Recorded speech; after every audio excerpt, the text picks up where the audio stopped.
예, 우리 할렐루야 샬롬하고 인사하는 시간 갖도록 합니다. 할렐루야 샬롬 샬롬 샬롬 샬롬 샬롬. 하나님 사랑합니다. 여러분 주 안에서 사랑합니다. 모압의 멸망에 대해서 나갔죠.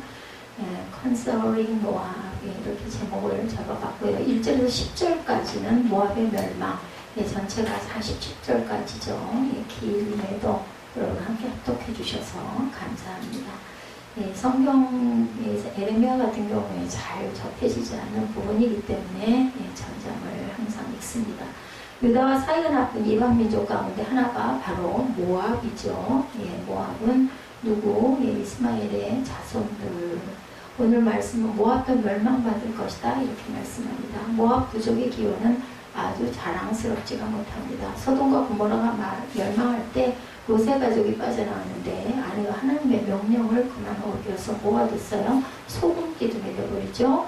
구원받기 위해서 버리고 떠나고 미련을 받지 말아야 하는데 아내는 세상을 바라봤다기보다는 상징이고요. 자기 불타는 집을 한번 돌아봐. 저 같아도 돌아볼 것 같아요. 근데 하나님이 하지 말라고 그러면 돌아보고 싶어도 안 해야 될 거죠. 이제 심정적으로는 내 그리운 집 이제 못 가네 하고 돌아봤는데 이게 그만 소동이 됩니다. 롯은 호라비가 되죠. 근데 자손이 번성되지를 못하다 보니까 후손이 없습니다. 두 딸이 아버지에게 술을 먹여가지고 후손을 만들죠. 부녀상간이 있을 수 없는 일이지만 그 시대에는 그런 일들이 간간히 일어나죠. 큰 딸이 낳은 아들, 그가 모압, 그리고 작은 딸이 낳은 아들은 암몬입니다. 모압이라는 이름의 뜻은 아버지의 소생이라는 뜻을 갖고 있어요. 모압의 조상이 되는 롯은 원래 세계 속에 세속적인 성격을 가진 사람이었습니다. 삼촌 아브라함과 같이 살다가 사는 곳이 좁아서 갈라져서 살게 되니까 삼촌을 앞질러서 살기 좋은 땅을 차지해버리죠. 롯이. 모압 사람들은 사해 동쪽 고원지대에 살면서 호흡을 재배하고 목축 없다 합니다. 이거를 역사로 생각하시고 좀 들으시면 덜 지루하실 것 같아요. 우리나라도 역사가 있죠. 모압은 유다와는 사이가 좋을 때도 있기도 했어요. 이스라엘 백성이 광야를 통과할 때 한때는 도와주기도 합니다. 모세가 이것을 칭찬한 것이 신명기 2장 29절에 기록이 되어 있죠. 제가 기록을 하느라고 했습니다. 여러분들 보셔도 됩니다. 세일에 거주하는 에서 자손과 아르에 거주하는 모압 자손이 내게 행한 것 같이 하라. 신명기 2장 29절 말씀입니다. 그리하면 내가 요단을 건너 우리 하나님 여호와께서 우리에게 주시는 땅에 이르리라 하였으나 성경에 효도의 모범을 보인 경우를 등장하는 누구가 있어요? 모압 여인 룻 있죠. 룻은 다윗의 할머니가 됩니다. 다윗이 사울에게 쫓길 때 모압 왕에게 자기 부모를 부탁하기도 하죠. 근데 많은 경우는 사이가 나빴다고 기록되어 있습니다. 이스라엘 백성이 광야를 통과할 때 모압 왕에게 사자를 보내서 당신들이 사는 곳을 좀 통과합시다. 내가 모든 거기에 대한 드릴 건 제가 다 드리고 지나가겠습니다 했는데도 그걸 반대하는 바람에 멀리 돌게 됩니다. 발람을 끌어들여서 이스라엘을 저주하려고 한 것도 바로 모압 족속. 모압 족속에 의뢰하던 것이 몇 가지가 7절에 기록되어 있죠. 우리 7절 한번 보실까요? 읽었지만 다 잊어버렸죠. 내가 내 업적과 보물을 의뢰함으로 너도 정복을 당할 것이요 구모스는 그의 제사장들과 고관들과 함께 포로가 되어갈 것이다 이렇게 말합니다. 그 업적은 개역성경에는 공적이라고도 나와 있습니다. 건물을 많이 짓고 성벽을 쌓아 방어물을 삼고 있는 이런 것들, 업적들, 그렇습니다. 그 다음에는 보물을 의지하죠. 보물은 뭐예요? 경제적인 부를 상징합니다. 무엇보다 금오스 신을 의지했다 그러죠. 성서 고고학자들이 모압과 관련된 비석을 하나 발견해냈어요. 거기에 금오스 신이 아스달 금오스다 이렇게 기록되어 있는 그 부분이 있습니다. 다른 신들에게 제사를 드릴 때는 제사를 다 드리고 제물을 먹었는데 금오스 신에게 제사를 드릴 때는 제물을 먼저 먹고 제사를 드렸다고 합니다. 이런 일 때문에 예언자들은 모압을 헛되게 꾸짖기도 합니다. 특히 이사야, 에스겔, 스바냐스에 모압에 대한 심한 질책들이 기록되어 있는 것이 나타납니다. 하나님의 심판 앞에서는 업적도 보물도 우상도 아무런 도움이 되지 못합니다. 우리가 볼 때는 업적이나 아니면 재물이 있으면 도움이 될 것 같지만 하나님의 심판 앞에서는 아무 소용이 없는 무용지물이죠. 모압은 아수르에게 정복을 당해서 역사에서 자치고 완전히 사라져버리고 맙니다. 오늘 말씀에 나오는 1절에 느보, 기라다임, 미스가, 5절에 루잇, 호로나임 모두 모압의 중요한 도시들이었어요. 그 가운데 루잇과 호로나임은 남쪽에 있는 도시들인데 이 도시들이 멸망당하는 모습이 8절에 자세히 기록되어 있습니다. 파멸하는 자가 각 성읍에 이를 것인즉 한 성읍도 멸하지 못할 것이다. 골짜기가 멸망하였으며 평지는 파멸하여 야훼의 말씀과 같으리로다. 이렇게 말씀하죠. 한 성읍도 심판에서 벗어나지 못했다. 골짜기도 멸망당했다. 평지도 파멸되었다. 오늘 말씀 가운데 10절 상반절 보면 여호와 일을 게을리하는 자는 저주를 받을 것이요 하나님은 세상에서 이루어지는 하나님의 모든 일을 말합니다. 하나님의 뜻에 따라 사람과 공의의 삶을 사는 것, 빛과 소금이 되기 위해서 애쓰는 것, 하나님이 하시는 일에 동참하는 것들을 여호와 일이라고 표현합니다. 링컨은 노예를 해방하는 일이 하나님의 일이다 하고 믿고 이 일을 열심히 했어요. 우리는 내가 하는 이 일은 야훼의 일이다, 하나님께서 내게 맡기신 일이다 할 수 있어야 합니다. 나쁜 일을 하면서 그런 말을 우리가 할 수는 없죠. 은혜를 받지 않았다 하더라도 나쁜 일을 하면서 하나님이 내게 은혜를 주셔서 내가 이 일을 한다, 맡긴 일이다 이렇게 얘기하는 사람은 아마 아무도 없을 겁니다. 목사가 되는 것만이 하나님의 일을 하는 것은 아니죠. 여호와의 일은 하나님이 주신 세상의 각 분야에서 얼마나 충실하게 열심히 하나님께서 시간을 낭비하는 건 죄라고 얘기했거든요. 내가 얼마나 최선을 다해서 사는가 굉장히 중요합니다. 선하게 사는 것, 성실하게 사는 것, 나눔을 돕고 사는 것, 기쁘게 사는 것, 맡겨진 일에 최선을 다하며 사는 것, 이런 모든 것들은 야훼의 일을 하는 겁니다. 나쁜 일을 성실하게 한다고 하지 않죠. 게임하면서 내가 지금 성실하게 일하고 있어 이렇게 얘기하는 사람은 없을 겁니다. 그렇기 때문에 자기가 생각할 때 남을 돕고 그리고 기쁘게 그리고 성실하게 선하게 사는 모든 일을 사실은 하나님의 일이다라고 볼 수가 있다. 일은 하나님께서 내게 맡기신 야훼의 일이다라고 하면서 일을 하면 즐거워지죠. 보람이 생기죠. 힘이 들지 않습니다. 제가 이제 수영할 때 가끔 느끼는 건데 가끔은 지루할 때가 있어요. 그리고 좀 속도가 좀 빨리 나왔으면 좋겠는데 안 될 때가 있습니다. 그럴 때 내가 그만두고 왜 이렇게 지치게 맨날 이 짓을 하나 하는데 그러다가 뭔가가 조금 이렇게 나가는 속도가 좀 빨라진다든지 뭐가 좀 느껴진다든지 그러면 마음에 기쁨이 솟아요.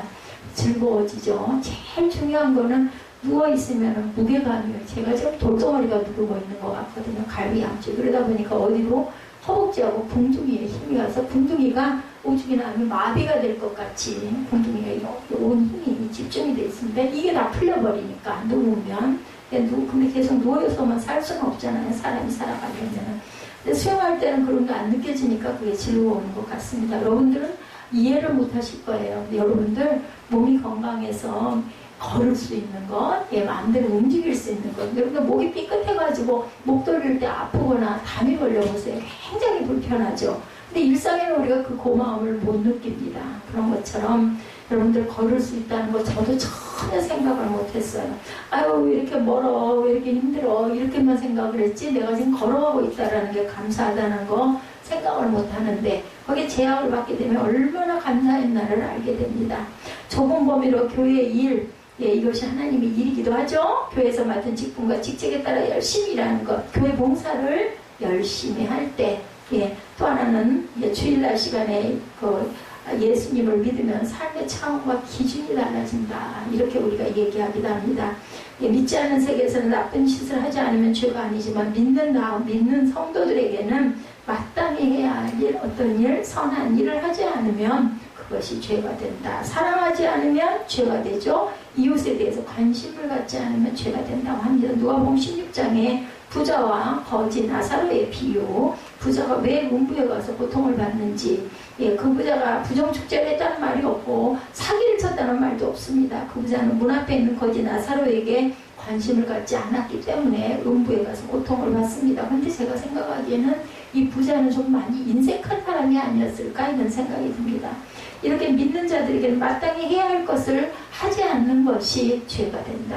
그 가운데서 야외 일을 하지 않는 것 당연히 죄가 되겠죠. 야외 일을 하는데 열심히 하지 않고 게을리하고 그리고 뭐라 그래야 되나 꾀를 부리는 일 이런 거 저주를 받는다. 저주라는 말이 굉장히 듣기가 좀 불편하지만 말씀이 그래요. 세상에서 교회에서 야외 일을 열심히 하기 위해 힘쓰는 저와 여러분들이 되시고 자신에게 맡겨진 일을 최선을 다해서 하시는 하루를 뭐라고요? 우리 아까 그 9시 예배 때 그 뒤에 나와 있었죠? 열심히 일하고 나서 휴식, 그죠? 얼마나 달콤합니까? 그런 저와 여러분이 되시기 바랍니다. 두 번째, 11절에서 25절에는 모압이 황폐하였다라고 1절에서 10절까지는 모압의 멸망에 대해서 두 번째 모압이 황폐하였다라고 25절까지 우리가 읽었죠. 사람들은 누구나 편안하기를 평안이 아니라 평안하기를 편안히 하나님의 은혜 가운데 있으면 평안이 아닌가 이렇게 생각이 듭니다. 어려운 게 없는 건 누구도 원치 않습니다. 그런데 평안에는 위험 요소가 있어요. 평안할 때 자칫 나태해지죠. 게을러지기가 쉽다. 이걸 우리가 항상 조심해야 됩니다.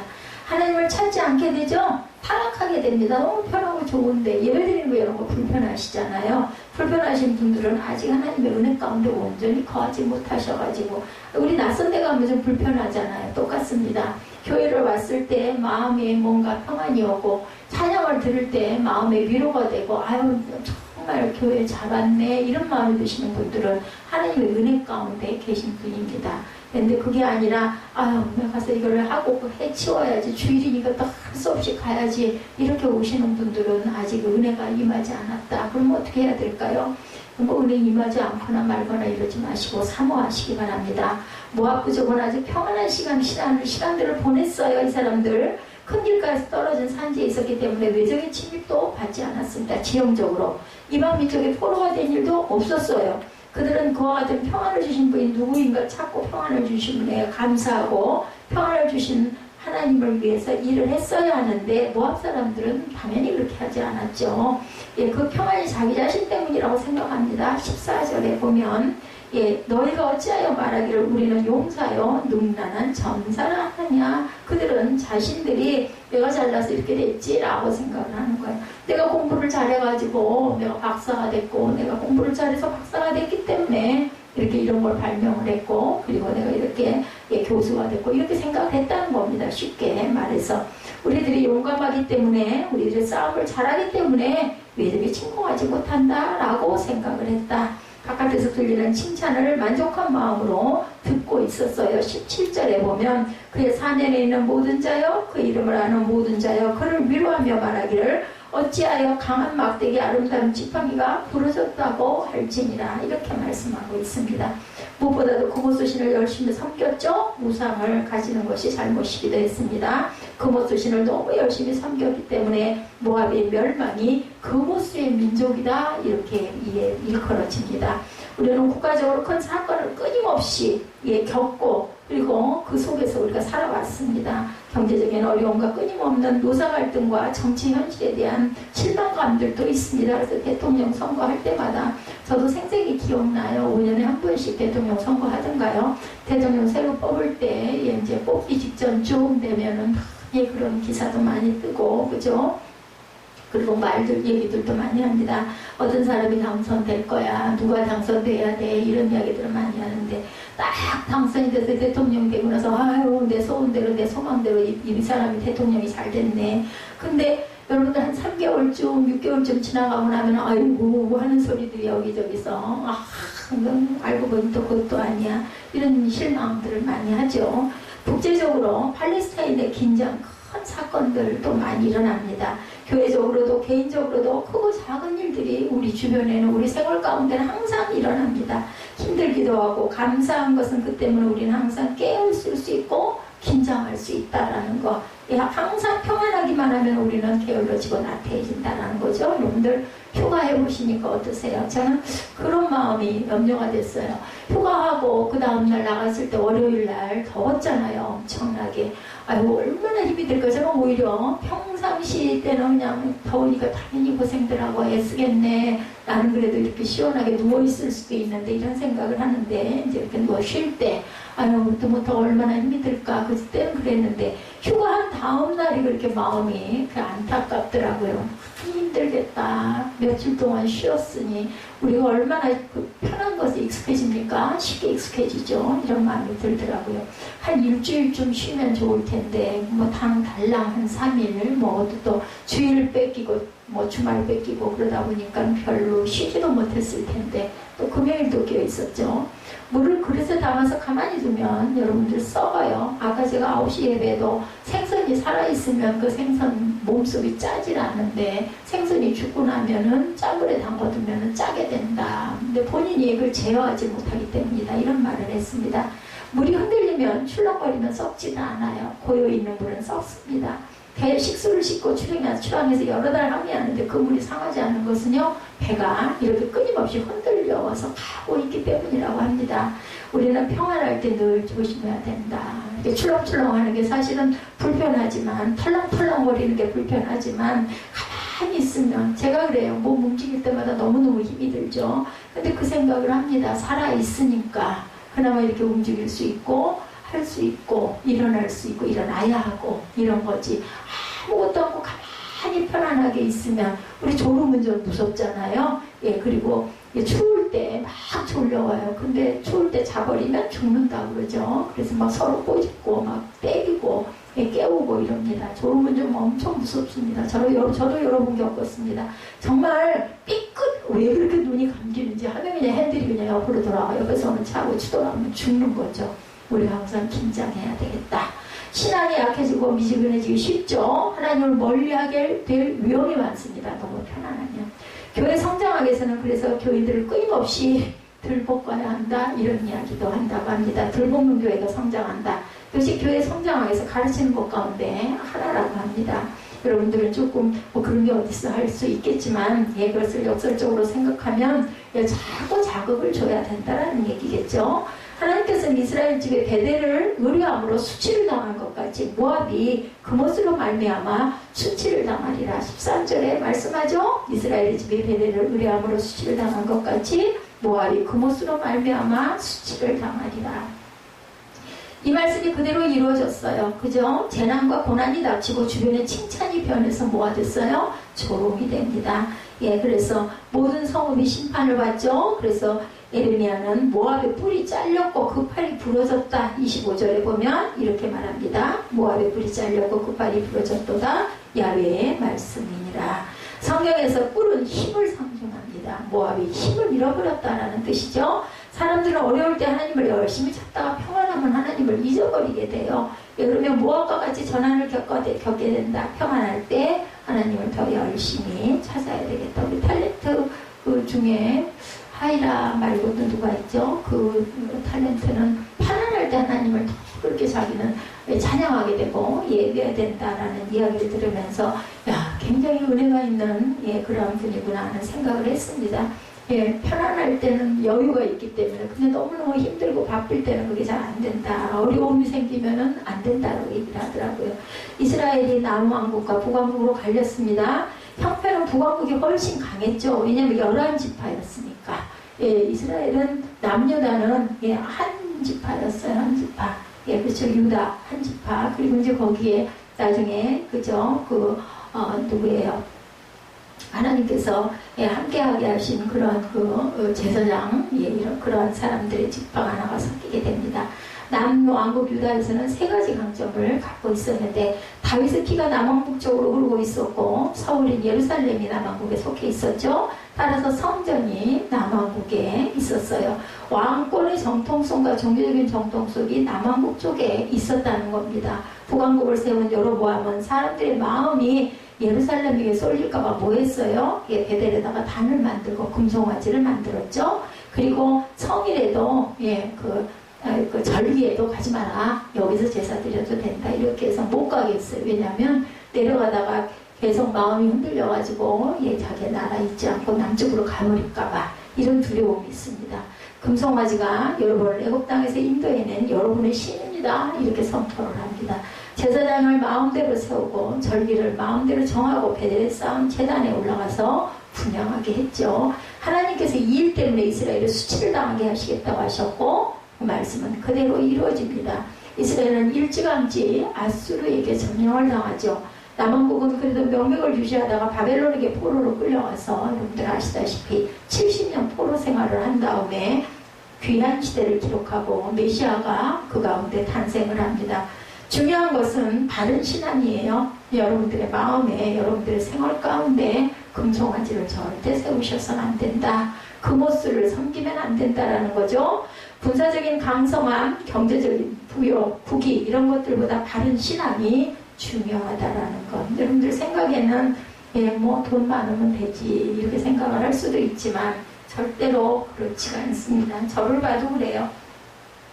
10억 정도 가졌으니까 애 하나 잘 기르고 내 남은 인생이 편안하게 살다가 가겠지 생각했어요. 계산적으로는 그렇거든요. 근데 제 모습을 보세요. 그게 됐든가 절대로 안 됩니다.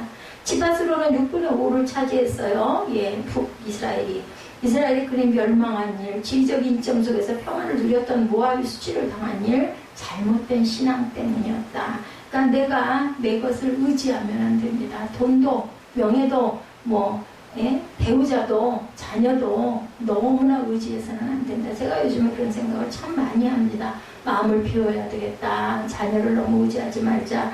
남편을 의지했더니 철퇴를 맞았고 이제 자녀를 또 좀 의지해볼까 하는데 마음이 좀 너무 심했구나 하는 생각을 합니다.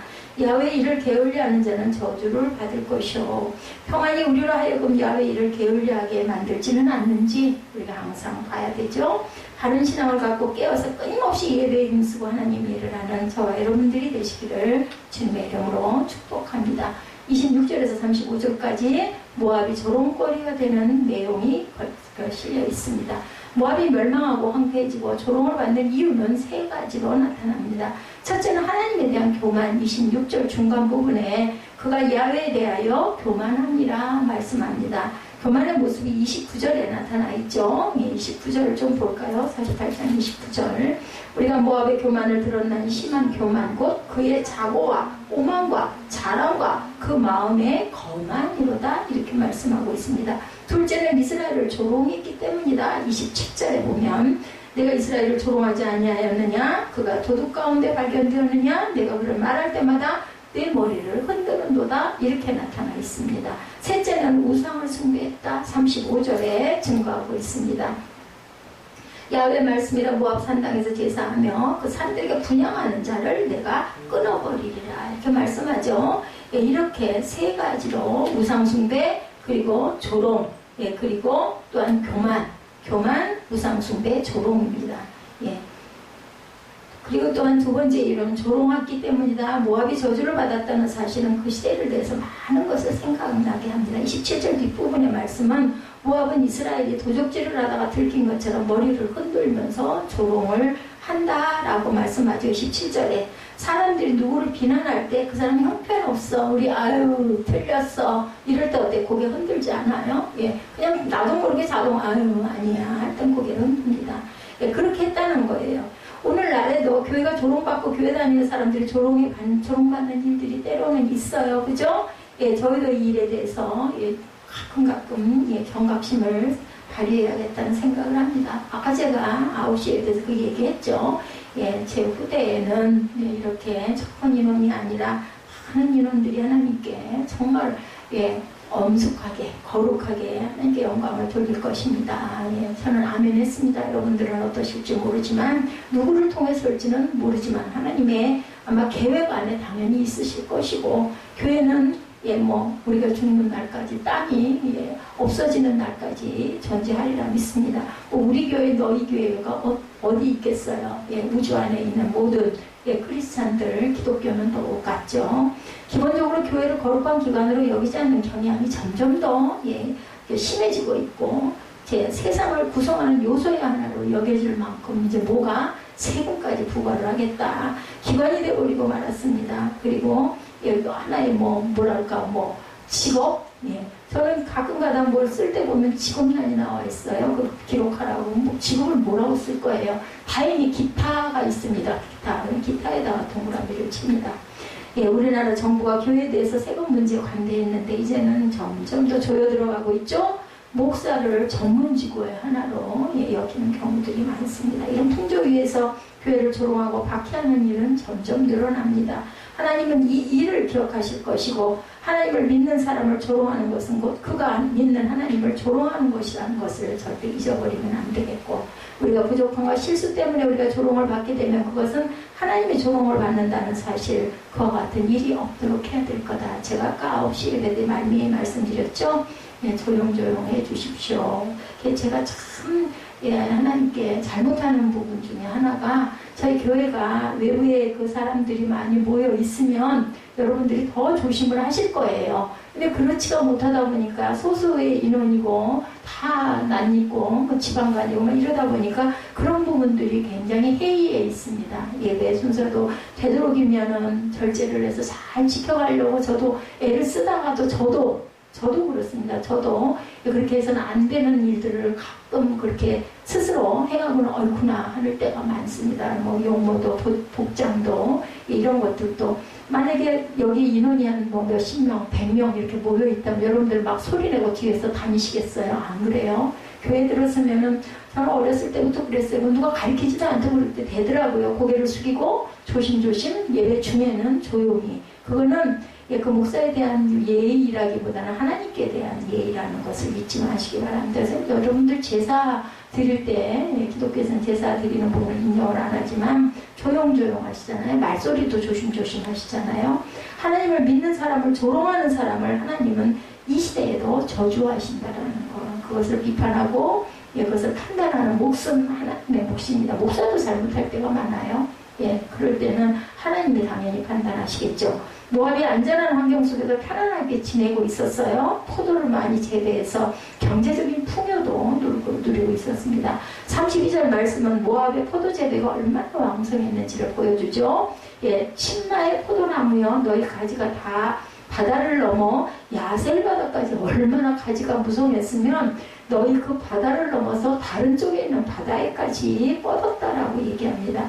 신나는 포도의 대표적인 명산지입니다. 모압은 풍족하고 염려할 것이 없는 것 같았지만 우상을 숭배하고 하나님께 교만하고 특별히 하나님께 택한 백성을 조롱했기 때문에 저주를 받았다. 아까 세 가지를 우리가 살펴봤죠. 이 시대가 많은 것이 발전하고 편리한 생활을 자랑하고 있는데 하나님 믿는 사람을 조롱하는 일이 더 많아지고 있는데 과연 이 시대에 많은 염려를 우리가 하지 않아도 될 것인가. 지금 모압을 보시면서 우리나라 경제가 성장이 엄청나게 됐고 휴대폰이 6개월에 한 번씩 나올 정도로 이제는 노트가 10까지 나왔더라고요. 이럴 정도로 엄청나게 발달을 했습니다.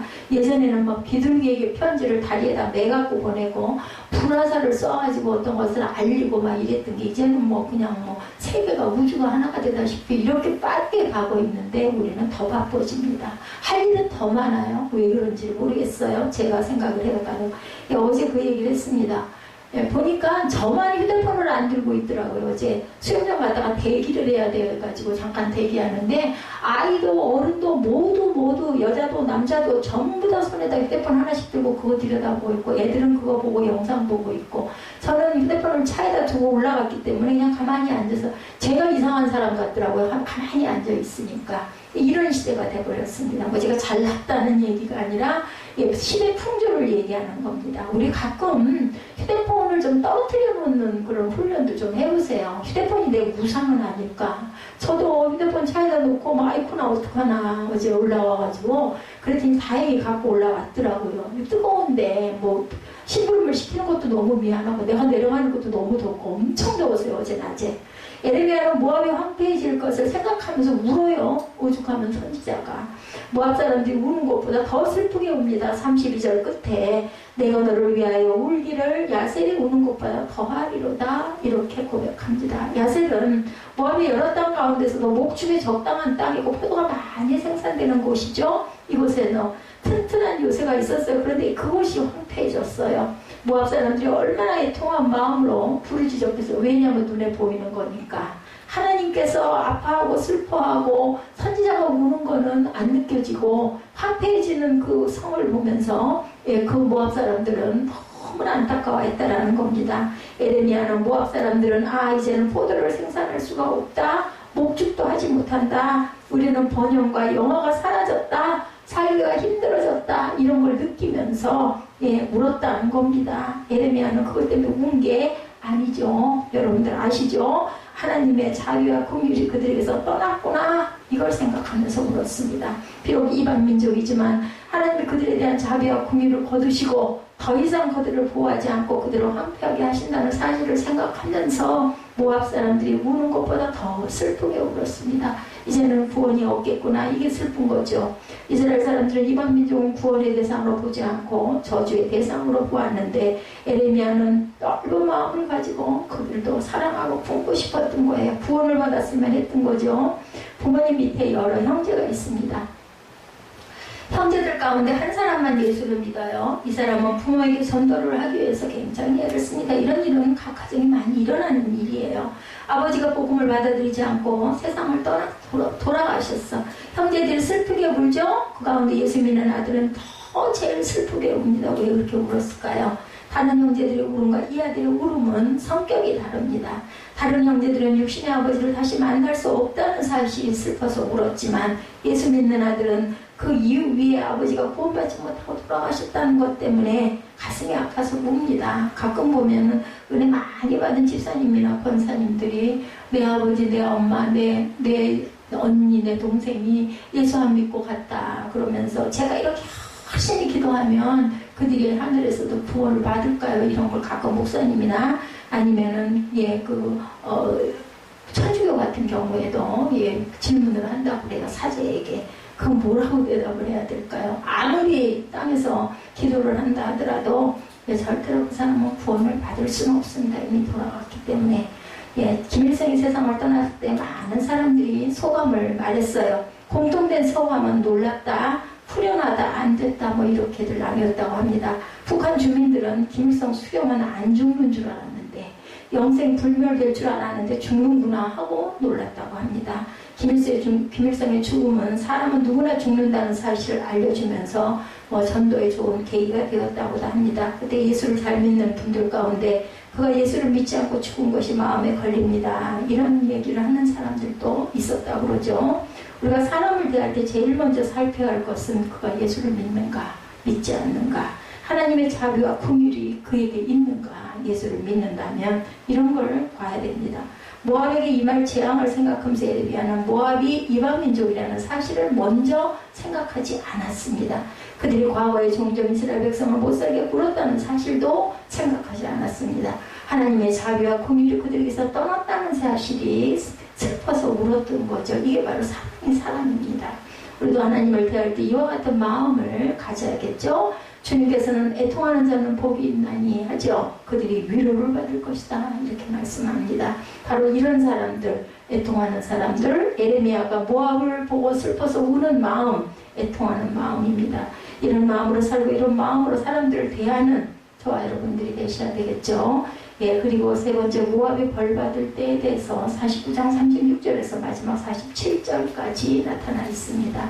모압의 멸망은 주변 민족들에게 하나님의 존재를 알리고 하나님을 두려워하게 하는 효과를 가져오죠. 39절에 보면 그런즉 모압이 그 사방 모든 사람의 조롱거리와 공포의 대상이 되리라. 주변 부족들이 모압을 조롱하면서 한편으로는 하나님을 두려워하게 되었다는 말씀이죠. 주변 부족들은 모압이 망하지 않을 것으로 여겼어요. 지리적으로 안정된 곳이었고 산업도 좋은 조건이었고 그런데 이렇게 삽시간에 처참하게 멸망을 당합니다. 우상을 숭배하면 저렇게 되는구나, 하나님의 택한 백성과 적대관계에 있으면 저렇게 되는구나 하는 교훈을 주었죠. 이것도 그걸 생각하는 사람이나 느꼈을 거예요. 하나님을 두려워하게 되죠. 우리는 반대의 존재들이 되어야 합니다. 하나님을 잘 믿어서 하나님을 잘 믿으면 저렇게 복을 받게 되는구나 라는 것을 깨닫게 하는 그러한 저와 여러분들이 되셔야 되겠죠. 44절 뒷부분에 보면 이는 내가 모압이 벌받을 해가 임하게 될 것이다 라는 말씀이 있어요. 심판의 때가 있다는 것을 우리가 압니다. 미국의 역대 대통령 가운데 우리에게 가장 강한 인상을 주는 분, 존 F 케네디 대통령인데 이분은 늘 역사의 심판대 앞에 설 것을 생각하면서 일을 했다고 합니다. 47절의 말씀을 풀기 어려운 말씀 가운데 하나죠. 그러나 내가 마지막 날에 모압의 포로를 돌려보내리라 야훼의 말씀이니라. 모압의 심판이 여기까지라 했는데 이 말은 역사적인 사실과는 다르게 나와 있죠. 모압은 기원전 1세기경에 나비타 족속에 의해서 결정적으로 망했다고 그래요. 그 다음에는 아랍 족속이 짓눌릅니다. 다시 일어서지 못하고 역사에서 완전히 사라졌어요. 성경 말씀은 대부분 역사적으로 증거가 되는데 묵시문학인 다니엘서나 요한계시록에 이해하기 어려운 기록들도 역사적인 사실과 대개는 일치합니다. 그런데 모압의 회복을 약속한 이 말씀으로는 역사적으로 증거가 되지가 않아요. 그래서 이것은 영적인 면을 두고 한 말은 아닌가 우리가 생각을 해봅니다. 예수님이 오시면 모압 족속의 후손들도 영적인 포로 생활에서 벗어난다는 뜻이 아닐까. 모압 부족은 그모스 신을 열심히 섬겼기 때문에 그모스 백성이다. 제가 아까 서두에 말씀드렸죠. 46절에 모압이여 내게 화가 있도다. 그모스의 백성이 망하였도다. 내 아들들은 사로잡혀갔고 내 딸들은 포로가 되었다 말씀합니다. 우상의 포로된 상태에서 해방되었던 뜻으로 여겨지기도 한다라는 거죠. 이 말씀은 우리에게 깊은 위로를 줍니다. 이 세상에는 어떤 사람에 대한 하나님의 현실적인 심판에는 한계가 있습니다. 특별히 믿는 사람들에 대한 징계에는 정해진 범위가 있습니다. 모압의 심판이 여기까지니라 여기까지 오고 더 오지 못한다. 모압에 대한 심판이 얼마나 가혹했는지 37과 38절은 초상집 풍경인데 완전히 초상난 것과 같죠. 38절에는 하나님께서 모압을 마음에 들지 않는 뭐 같다? 그릇같이 깨뜨렸다라고 기록되어 있습니다. 산산조각이 나죠. 그러나 하나님께서는 회복을 약속하셨어요. 거기다 대고 우리나라가 일본의 통치를 받을 때 해방을 꿈꾸지 못했죠. 네, 정말 일본의 영원한 식민지로 일본의 일부분이 되고 말줄 나라를 완전히 뺏기고 일장기를 늘 가슴에 달고 송기정 선수 생각이 나요. 태극기 못 달고 나갔죠. 올림픽에 처음 출전하면서 1등을 했는데도 일장기 달고 달려 들어옵니다. 하나님께서는 그런데도 8.15 해방을 주셨어요. 예, 광복절 곧 돌아오죠. 6.25 때 다 죽는 줄 알았어요. 부산구 조그만한 땅덩어리 남았죠. 내가라 장군을 하나님께서 쓰시죠. 하나님께서 회복시켜서 또한 한강의 기적. 저는 지금 보면 완전히 이거는 꿈이지. 한강이 그 더러운 물로 유명했던 한강교 강변 가보면 너무 아름답잖아요. 저는 정말 그거 보면 진짜 이거는 뭐 나일강의 기적이 아니라 한강의 기적이구나 이런 생각이 들기도 합니다.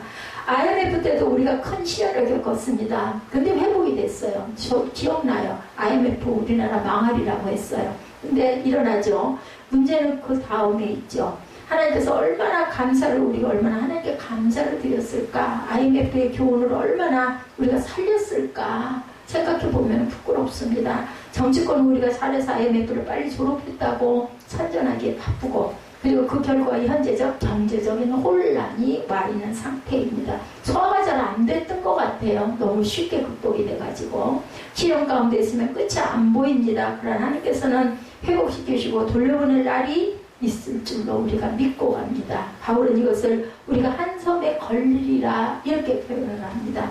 로마로 호송되는 중에 배가 풍랑을 만나 깨어져서 모두 죽는 줄 알았을 때 바울은 아니다. 우리가 한 섬에 걸려서 구원을 받으리라 이렇게 말하죠. 근데 정말로 걸리죠. 멜리데 섬인가요? 거기 걸려가지고 거기서 쉬고 대접 잘 받고 거기에 있는 주장에 살려줘가지고 막 그냥 신이다 라고 칭송을 받기도 합니다. 고린도전서 10장 13절에 사람이 감당할 시험 받기는 너희가 당한 것이 없나니 오직 하나님은 미쁘사 너희가 감당하지 못할 시험 당함을 허락하지 아니하시고 시험 당할 즈음에 또한 피할 길을 내서 너희를 능히 감당하게 하신다 이렇게 말씀합니다. 이방부족인 모압에게 회복을 약속하신 주님께서는 사랑하는 자녀들은 저와 여러분에게 회복을 주시지 않을 리가 없죠. 더 일찍 더 왕성한 모습으로 회복시켜 줄 줄로 믿습니다. 새벽교회 예, 정말 10년을 11년째죠. 걸어가고 있습니다.